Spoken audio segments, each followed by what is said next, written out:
Ladies and gentleman, ರಾಜ್ಯ ರಾಜಕಾರಣದಲ್ಲಿ DK Shivakumar ಮುಖ್ಯಮಂತ್ರಿಯಾಗಿ ಪ್ರಮಾಣ ವಚನ ಸ್ವೀಕಾರ ಮಾಡಿದಂತಹ ಬೆನ್ನಲ್ಲೇ ಹೊಸ ಬೆಳವಣಿಗೆಗಳು ಎದ್ದು ಕಾಣಿಸ್ತಾ ಇದೆ. ಒಂದ್ ಕಡೆ ಕೆಪಿಸಿಸಿ ಅಧ್ಯಕ್ಷ ಸ್ಥಾನ ಬೇಕು ಅಂತ ಸತೀಶ್ ಜಾರಕಿಹೊಳಿ ಪಟ್ಟನ್ನ ಹಿಡಿದಿದ್ರು. ಆದ್ರೆ ಈಗ ಕೆಪಿಸಿಸಿ ಅಧ್ಯಕ್ಷ ಸ್ಥಾನ ಹರಿಪ್ರಸಾದ್ ಅವರ ಮುಡಿಗೇರಿದೆ. ಇದೊಂಥರ ಡಿಕೆ ಹರಿಪ್ರಸಾದ್ಗೆ ಬಯಸದೇ ಬಂದಂತಹ ಭಾಗ್ಯ ಅಂತಾನೂ ಹೇಳ್ಬಹುದು. ಹಾಗಾದ್ರೆ ಹೈಕಮಾಂಡ್ ಬಿಕೆ ಹರಿಪ್ರಸಾದ್ ಅವರನ್ನೇ ಆಯ್ಕೆ ಮಾಡಿದ್ಯಾಕೆ? ಯಾರು ಈ ಬಿಕೆ ಹರಿಪ್ರಸಾದ್? ಗಾಂಧಿ ಕುಟುಂಬಕ್ಕೆ ಇವರು ಅಷ್ಟೊಂದು ಆಪ್ತರಾಗಿದ್ದಾದ್ರೂ ಹೇಗೆ? ಇವರ ರಾಜಕೀಯ ಹಿನ್ನೆಲೆ ಏನು? ಇದ್ರ ಬಗ್ಗೆ ಸ್ಪೆಷಲ್ ರಿಪೋರ್ಟ್ ಇದೆ, ನೋಡ್ತಾ ಹೋಗೋಣ.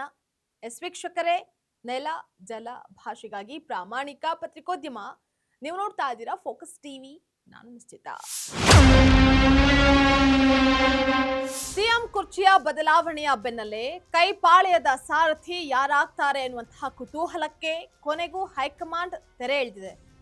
ಕೆಪಿಸಿಸಿ ಅಧ್ಯಕ್ಷ ಪಟ್ಟಕ್ಕಾಗಿ ಜಾರಕಿಹೊಳಿ ವರ್ಸಸ್ ದಿಲ್ಲಿ ನಾಯಕರ ನಡುವೆ ನಡೆದಂತಹ ಭಾರಿ ಹಗ್ಗ ಜಗ್ಗಾಟ ಕೊನೆಗೂ ಅಂತ್ಯವನ್ನ ಕಂಡಿದೆ. ಸಚಿವರಾಗಿರುವಂತಹ ತಮಗೆ ಕೆಪಿಸಿಸಿ ಅಧ್ಯಕ್ಷ ಸ್ಥಾನವೂ ಬೇಕೇ ಬೇಕು ಅಂತ ಸತೀಶ್ ಜಾರಕಿಹೊಳಿ ಪಟ್ಟನ್ನ ಹಿಡಿದಿದ್ರು. ಆದ್ರೆ ಹೈಕಮಾಂಡ್ ಮಾತ್ರ ಜಾರಕಿಹೊಳಿ ಲೆಕ್ಕಾಚಾರವನ್ನ ಉಲ್ಟಾ ಮಾಡಿದೆ. ಹಿರಿಯ ನಾಯಕ ಬಿಕೆ ಹರಿಪ್ರಸಾದ್ ಅವರ ಮುಡಿಗೆ ಅಧ್ಯಕ್ಷ ಪಟ್ಟವನ್ನ ಕಟ್ಟಿ ಶಾಕ್ ನೀಡಿದೆ.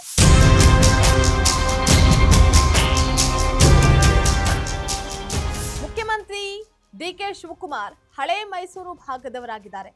ಕೆಪಿಸಿಸಿ ನೂತನ ಅಧ್ಯಕ್ಷ ಬಿಕೆ ಹರಿಪ್ರಸಾದ್ ಕರಾವಳಿ ಮತ್ತು ಬೆಂಗಳೂರು ಭಾಗದವರಾಗಿದ್ದಾರೆ.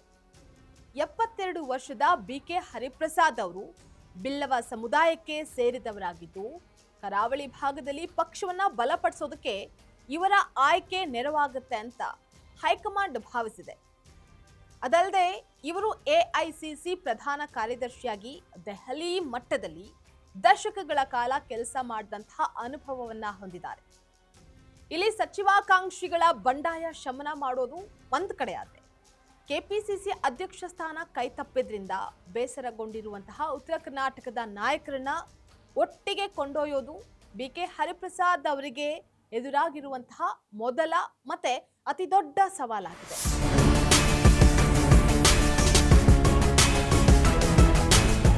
ಬೆಂಗಳೂರಿನಲ್ಲಿ ಜನಿಸಿದ ಬಿಕೆ ಹರಿಪ್ರಸಾದ್ ಕಾಂಗ್ರೆಸ್ನ ವಿದ್ಯಾರ್ಥಿ ಘಟಕವಾದ ಎನ್ಎಸ್ಯುಐ ಮೂಲಕ ರಾಜಕೀಯಕ್ಕೆ ಪ್ರವೇಶವನ್ನ ಪಡೆದುಕೊಂಡ್ರು.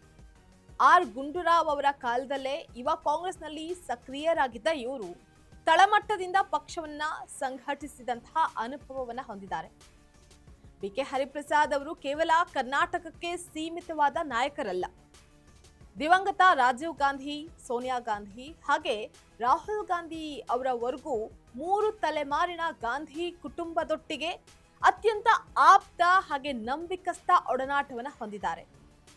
ಇವರು ದಶಕಗಳ ಕಾಲ ಎಐಸಿಸಿ ಪ್ರಧಾನ ಕಾರ್ಯದರ್ಶಿಯಾಗಿ ಕೆಲಸ ಮಾಡಿದ್ದು ಒಡಿಶಾ, ಬಿಹಾರ, ಜಾರ್ಖಂಡ್, ಛತ್ತೀಸ್ಗಢ ಹಾಗೆ ಹರಿಯಾಣ ಸೇರಿದಂತೆ ದೇಶದ ಹಲವು ರಾಜ್ಯಗಳ ಕಾಂಗ್ರೆಸ್ ಉಸ್ತುವಾರಿಯಾಗಿ ಪಕ್ಷವನ್ನ ಮುನ್ನಡೆಸಿದಂತಹ ಭಾರೀ ರಾಜಕೀಯ ಅನುಭವವನ್ನ ಹೊಂದಿದ್ದಾರೆ.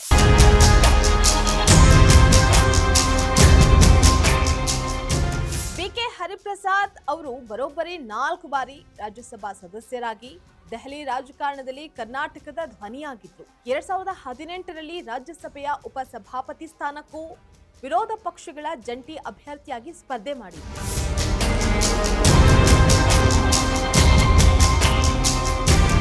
ಇವರು ಕರಾವಳಿ ಭಾಗದ ಪ್ರಭಾವಿ ಹಿಂದುಳಿದ ವರ್ಗವಾದ ಬಿಲ್ಲವ ಸಮುದಾಯಕ್ಕೆ ಸೇರಿದವರಾಗಿದ್ದಾರೆ.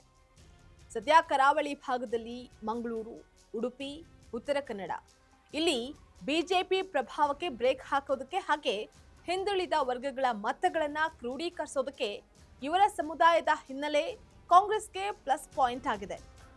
ಇತ್ತೀಚಿನ ವರ್ಷಗಳಲ್ಲಿ ರಾಜ್ಯ ರಾಜಕಾರಣಕ್ಕೆ ಮರಳಿದಂತಹ ಇವರು ಕರ್ನಾಟಕ ವಿಧಾನ ಪರಿಷತ್ ಸದಸ್ಯರಾಗಿ ಹಾಗೆ ಸದನದಲ್ಲಿ ವಿರೋಧ ಪಕ್ಷದ ನಾಯಕರಾಗಿಯೂ ಜವಾಬ್ದಾರಿಯನ್ನ ನಿಭಾಯಿಸಿದ್ರು.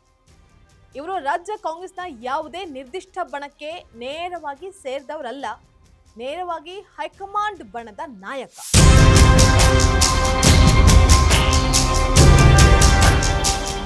ಕರ್ನಾಟಕ ರಾಜಕಾರಣದಲ್ಲಿ ಹಿರಿಯ ನಾಯಕ ಮತ್ತೆ ಕೆಪಿಸಿಸಿ ನೂತನ ಅಧ್ಯಕ್ಷ ಬಿಕೆ ಹರಿಪ್ರಸಾದ್ ಅವರು ತಮ್ಮ ನೇರ ಹಾಗೆ ಕಟು ನುಡಿಗಳ ವೈಚಾರಿಕ ನಿಲುವುಗಳಿಗೆ ಹೆಸರುವಾಸಿಯಾದಂಥವರು. ವಿಶೇಷವಾಗಿ ಆರ್ಎಸ್ಎಸ್ ಹಿಂದುತ್ವ ಹಾಗೆ ಕೋಮು ರಾಜಕಾರಣದ ವಿಷಯಗಳ ಕುರಿತು ಅವರು ಸಾರ್ವಜನಿಕ ವಲಯ ಹಾಗೆ ಸದನದಲ್ಲಿ ನೀಡಿರುವಂತಹ ಹೇಳಿಕೆಗಳು ಬಹಳಷ್ಟಿದೆ. ಬಿಕೆ ಹರಿಪ್ರಸಾದ್ ಅವರು ಆರಂಭದಿಂದಲೂ ಕಾಂಗ್ರೆಸ್ನ ಜಾತ್ಯತೀತ ಸಿದ್ಧಾಂತವನ್ನ ಬಲವಾಗಿ ಪ್ರತಿಪಾದಿಸ್ತಾ ಬಂದಿದ್ದಾರೆ.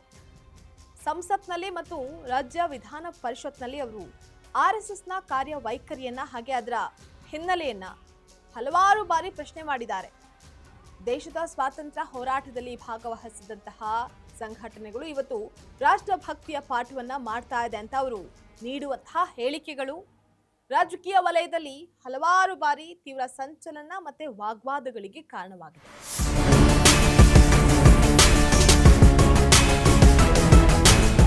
ಕೋಮು ದ್ವೇಷ ಬಿತ್ತುವಂತಹ ಭಾಷಣಗಳನ್ನ ಮಾಡುವವರ ವಿರುದ್ಧ ಮತ್ತೆ ಸಮಾಜದಲ್ಲಿ ಅಶಾಂತಿಯನ್ನ ಸೃಷ್ಟಿ ಮಾಡುವಂತಹ ಸಂಘಟನೆಗಳ ವಿರುದ್ಧ ಸರ್ಕಾರಗಳು ಮುಲಾಜಿಲ್ಲದೆ ಕಾನೂನು ಕ್ರಮವನ್ನ ಜರುಗಿಸಬೇಕು ಅಂತ ಅವರು ನಿರಂತರವಾಗಿ ಒತ್ತಾಯಿಸ್ತಾನೆ ಬಂದಿದ್ದಾರೆ.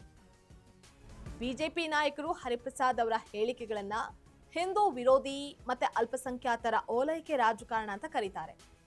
ಬಹುಸಂಖ್ಯಾತ ಸಮುದಾಯದ ಭಾವನೆಗಳಿಗೆ ಧಕ್ಕೆ ತರುವಂತಹದ್ರ ಮೂಲಕ ಕಾಂಗ್ರೆಸ್ ಧರ್ಮದ ಆಧಾರದ ಮೇಲೆ ರಾಜಕಾರಣ ಮಾಡ್ತಾ ಇದೆ ಅಂತ ವಿಪಕ್ಷಗಳು ಅವರ ವಿರುದ್ಧ ತೀವ್ರ ವಾಗ್ದಾಳಿಯನ್ನು ನಡೆಸುತ್ತೆ.